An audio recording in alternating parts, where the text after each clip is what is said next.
Hello and welcome to our first 5A video. Today we're going to talk about section 2.8, which is related rates. And we're going to do a little warm-up question before we start. So we're going to think back to what we did in implicit differentiation, and we're going to remind ourselves about how things work when one variable is a function of another variable and you take derivatives with respect to that variable. I'll show you what I mean. So we're assuming that both x and y are functions of t. And the questions are, our warm-up questions will be, what is d dt of t to the fifth? Our second question will be, what's d dt of x to the fifth? And then finally, what's d dt of y to the fifth? For parts B and C, we have to remember that both x and y are functions of t. All right, so let's get started. d dt of t to the fifth, well, we know what that is. We use the power rule and we get 5t to the fourth. And that's all there is to that. For part B, again, we have to remember that x is a function of t. So when we take the derivative of x with respect to t, that's what the d dt means. It means derivative with respect to t. In fact, might not be a bad idea to remind ourselves that. So let's write that down. This means derivative with respect to t.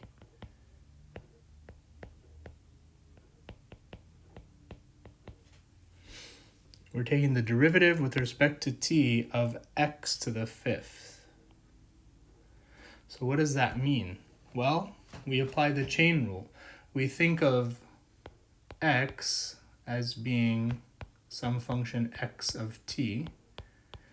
We don't know what the formula for it is, but it doesn't matter because we can still use the principle of implicit differentiation to do this. So what we have then is, we can use the power rule again.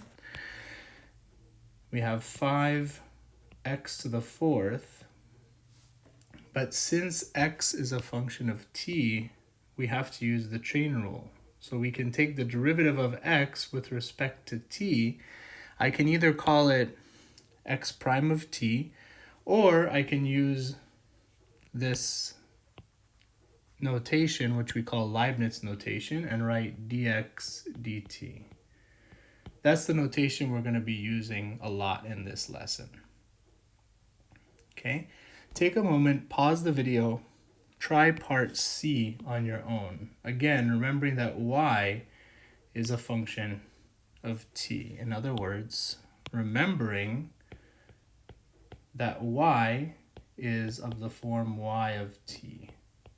And that we'll have to apply the chain rule when we take the derivative of y to the fifth with respect to t.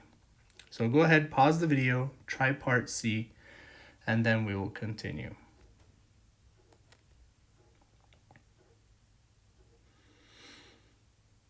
Okay, so hopefully you gave that a shot and you can compare what you did with what I'm about to do.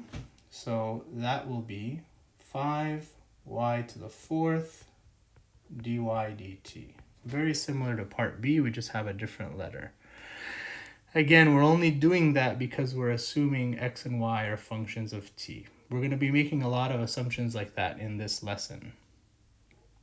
Okay, so now that you have the idea of this, I want you to try this next one. If x and y are functions of t, same assumption as in the previous questions, then find the derivative of this equation, x squared plus y cubed equals 10 squared.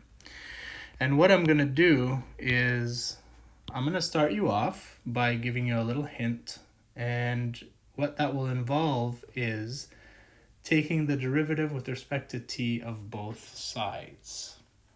Now, you might ask, what's the purpose of doing any of this? If you recall from the implicit differentiation lesson, we were taking a graph that wasn't necessarily a function and trying to figure out how can I calculate the slope of the tangent line at any point.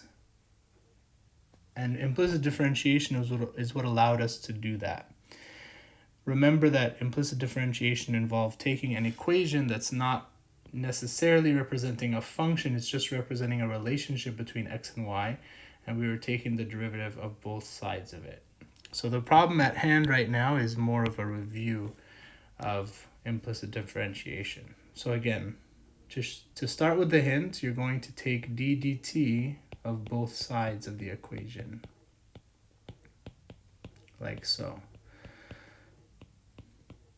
Please don't write dx dt or dy dt, or don't write anything next to the d up here. The d dt here is what we call a derivative operator.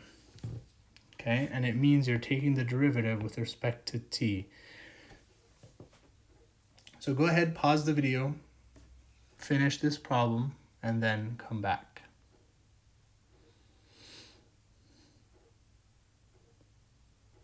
Okay, hopefully you've had a chance to try this problem.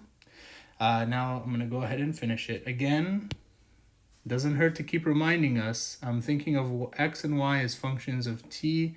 I'm going to apply the chain rule. I'm thinking kind of in terms of implicit differentiation here. So on the left-hand side of this purple equation, we're going to have 2x dx dt plus 3y squared dy dt equals 0. Now all I did was I just took the derivative of both sides. This question here is not actually asking for anything, and that's not going to be a big issue for us. The type of equation we have here will be helpful for the problems we're about to do.